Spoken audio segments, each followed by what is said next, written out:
Bismillahirrahmanirrahim. I'm Islamuddin, the course instructor for the wave propagation and antenna theory. Today is the first lecture of the summer semester. Today I would introduce you to waves, and we will discuss the different types of waves that include longitudinal waves, transverse waves, surface waves. Then we will discuss some parameters associated with the waves like frequency, wavelength, time period, amplitude, wave speed, standing waves, and resonance. And in the lectures to come, we will proceed with some advanced concepts related to waves and wave propagation. So let's start. First of all, what is a wave? In physics, we defined a wave as an oscillation accompanied by a transfer of energy that travels through a medium.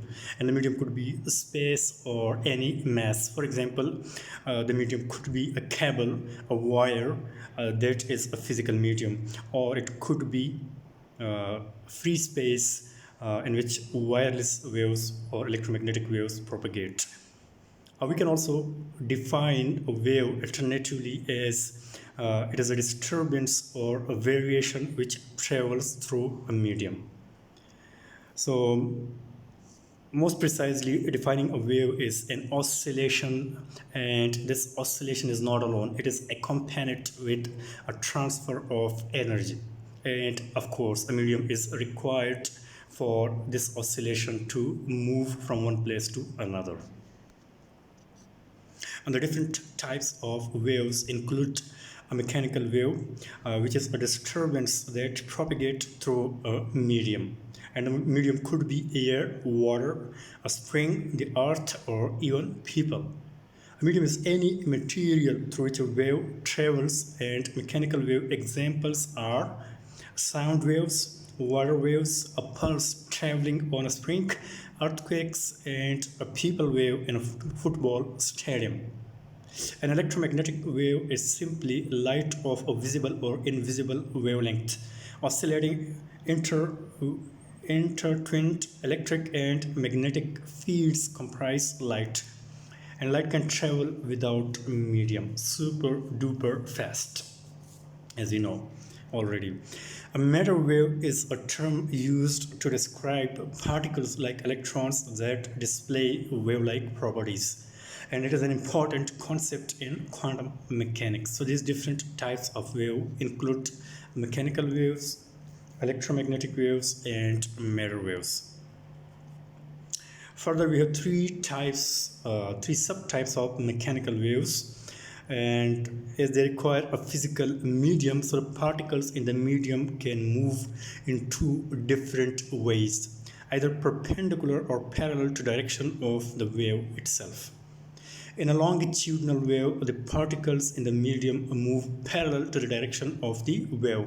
That is, if the wave is moving in the x direction, for example, as we already know that the perpendicular directions to the x are y and z if we talk about three-dimensional space. And the parallel direction to the x direction, of course, is x direction and negative x direction. So when the particles of the medium move parallel to the direction of travel of the wave, then we call this type of wave as longitudinal wave. In a transverse wave, the particles in the medium move perpendicular to the direction of the wave. So if the wave is moving in x direction, then the particles of the medium move in either y or z direction. And a surface wave is often a combination of the above two. Particles typically move in circular or elliptical paths at the surface of a medium. So let us discuss these different subtypes of waves in more detail. First of all, let us talk about longitudinal waves.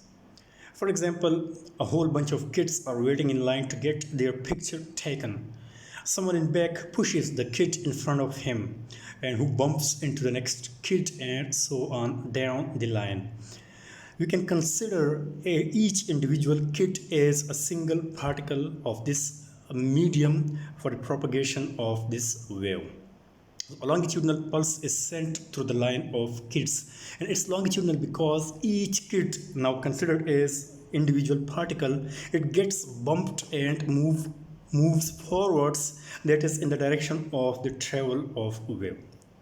The location of the pulse is the point where two kids are being compressed together. The next slide shows how the pulse progresses through the line. And you can see it here, how this pulse is moved from one point to another along the line. Of course, sound is a longitudinal wave because as sound travels through air, water, or solid, etc., the molecules of the medium move back and forth in the direction of the wave, just like the kids in the last example. Except the molecules continually move back and forth for as long as the sound persists. If someone kept shoving or pushing the kids in front of him, a series of pulses would be generated. If we shoot with equal force each time and did this at regular rate, we would call these pulses a wave. Similarly, when a speaker or a tuning fork vibrates, it repeatedly shows the air in front of it, and a longitudinal wave propagates through to the air. The speaker shows air molecules, someone shows people. In either case, the components of the medium must bump into their neighbors. That is, they must progress in the direction of the travel of the wave, and that is why we call these types of wave as longitudinal waves. So sound is actually longitudinal wave. Transverse waves. After a great performance at a drum and bugle corps contest, and the audience decides to start a wave in the not in the stands. Each person rises and sits at just the right time, so the effect is similar to the pulse in Charlie Brown's rope. Like the showing example, people make up the wave medium here.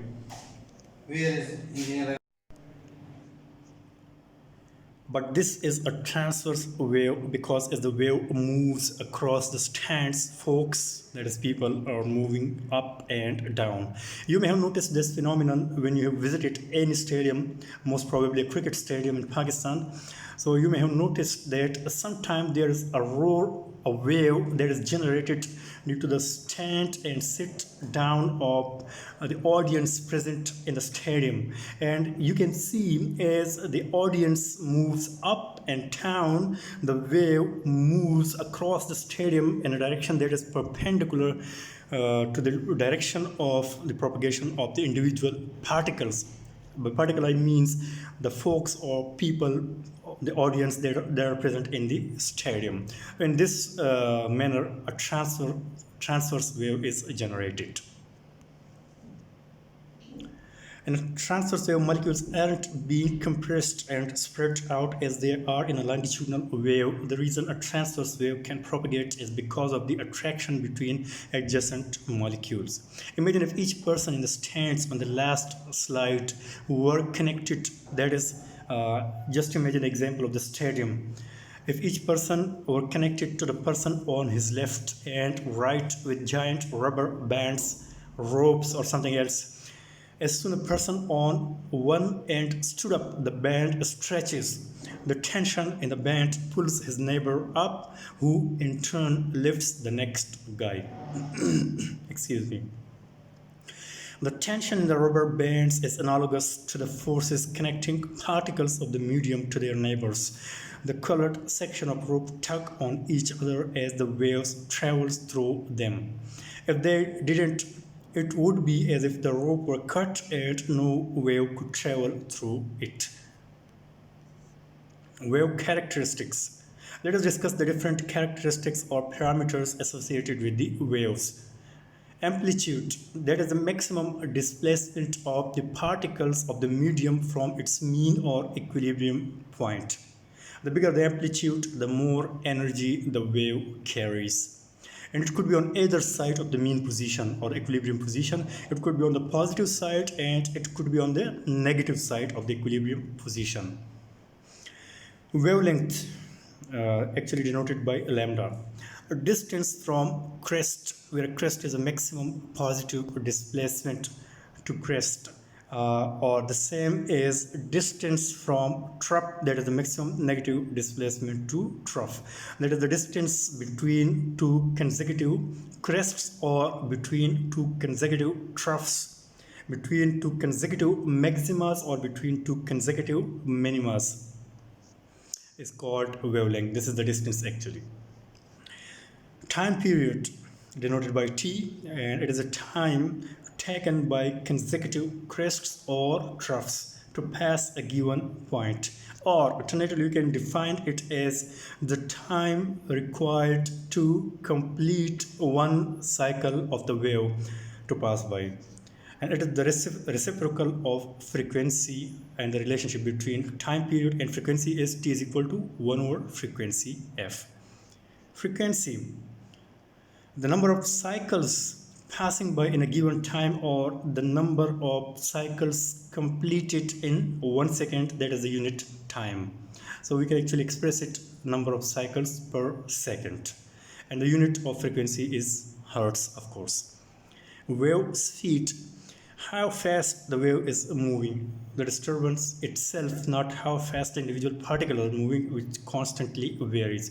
So by wave speed, we are actually referring to the movement of the disturbance along the medium, and we are not referring to the movement of individual particles, because they may not move at a constant fashion. There may be some variation with the individual particles of the medium. So by wave speed, we are referring to the speed of the disturbance itself, and speed depends on the medium. And we will also prove that speed v is equal to wavelength lambda times frequency f. So here are some typical examples of frequency and time period. Why is the frequency of a wave the reciprocal of its period? Let's find the answer to this. As we already know, the time period is the time required to complete one cycle, or in precise terms, seconds per cycle. And of course, frequency is the cycles, number of cycles completed in 1 second, that is cycles per second. So they are reciprocal no matter what unit we are using for time. So a sound wave that has a frequency of 1000 hertz has a period of 1/1000 of a second. This means that 1000 high pressure fronts are moving through the air and hitting your eardrum each second. Now, speed, wavelength, and frequency. Barney Rubel is the wave watcher. He's excited because he just made a discovery that is v is equal to frequency time lambda, where v is the speed of wave.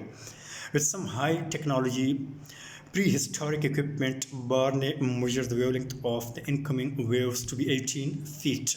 This is his measurement. He counts 10 crests hitting the shoreline every minute. So 10 crests passing any given point in a time of 1 minute. But as we know that 10 crests corresponds to a distance of 180 feet, which means that the wave is traveling at 180 feet per minute. Why do we put 180 feet here? Because Barney measured the wavelength of the incoming waves to be 18 feet. If the wavelength is 18 feet and a total of 10 crests are passing, so 18 by 10 is 180 feet in total. So this result is the product of wavelength and frequency, yielding the result speed is equal to wavelength times frequency. So this is now proved with a very simple experiment. You can perform it yourself as well.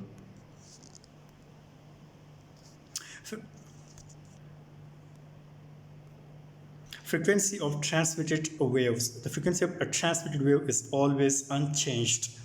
Say a wave with a frequency of 5 Hz is traveling along a rope that changes thickness at some point. Since 5 pulses hit this point every second, 5 pulses will be transmitted every second, of course. Since the speed will vary depending on the thickness of the rope, the wavelength must vary too. Here a wave travels from a thin rope to a thick one because mu is larger, where mu depends on the property, that is the property of the material, and it is larger in thick rope, the wave is slower here. This causes the waves to bunch up, which means a decrease in wavelength. For clarity, the reflected waves are not shown here. Amplitude of reflected and transmitted waves from light to heavy. When a pulse on the light rope reaches the interface, the heavy rope offers a lot of resistance, of course.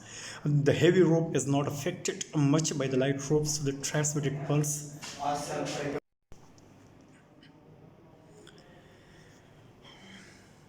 Since the heavy rope is not affected much by the light rope, so the transmitted pulse has a smaller amplitude. The reflected pulse's amplitude diminishes since some of the light rope's energy is transmitted to the heavy rope. As you can see, before and after the incident pulse and the inverted pulse when it strikes the thick rope from the thin rope, the interface between the two. And when a pulse on a heavy rope reaches the interface, the light rope offers little resistance. So the light rope is greatly affected by the heavy rope, so the transmitted pulse has a greater amplitude. As you can see in the diagram below, before the incident pulse strikes the interface, and after it has strike the interface between the thick and the thin rope. The upright reflected pulse's amplitude diminishes since some of the heavy rope's energy is transmitted to the light rope. Superposition. As the waves are passing through each other, the waves combine to create a changing waveform. As the waves interact with each other, so they combine in some fashion to create a changing waveform. The displacement of the rope at any point in this combo wave is the sum of the displacement of the original waves. In other words, we add amplitudes. This is called superposition. As here you can see, we have basically two types of the combination of two interacting waves. It could be constructive or it could be destructive. In constructive interference, waves are in phase. By superposition, red plus blue is equal to green. If red and blue each have amplitude A, then green has amplitude 2A, but this may occur only if both the interacting waves are in perfect phase. There is no difference in phase. If there is slight difference in phase between the two superimposing waves, then the result may not be 2 times the amplitude of individual waves, it may be different. In destructive interference, waves are out of phase. By superposition, red and blue completely cancel each other out if their amplitudes and frequencies are the same, and they are completely out of phase. But if they are out of phase to some extent, then they may not completely cancel the effect of each other, though they may introduce a reduction in the amplitudes of the resulting wave. Thank you very much for your time.